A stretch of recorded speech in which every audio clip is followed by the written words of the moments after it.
ঠিক আছে, নিয়েছেন? হ্যাঁ, চলো এসো।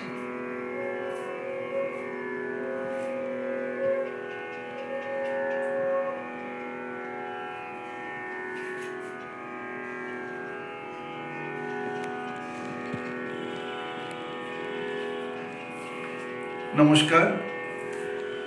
আজ আমি এসেছি এক মন্দিরে, যে মন্দিরে প্রত্যহ নটরাজ পূজিত হন, যে মন্দির সুরে বাঁধা, সেটা হচ্ছে ওমনান মন্দির। ওম না কথাটার মধ্যে কেমন একটা শান্তির ধ্বনি আছে না? তাই এখানে এই মন্দিরের ভাইব্রেশনে একটা শান্তি পাওয়া যায়। তো নটরাজকে, যারা আমরা নিত্যের পূজারী, নটরাজকে কিন্তু ঘরে শুধু দেওয়ালে আটকে রাখলে হয় না, তাকে প্রত্যহ এমনি করে ধূপ ধুনো দিয়ে পুজো করতে হয়।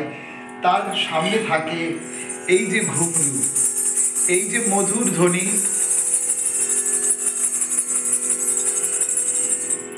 এই ধ্বনি দিয়েই আমরা আমাদের বোল পরাণ সমস্ত কিছু নিবেদন করি, ঈশ্বর প্রদত্ত জিনিস।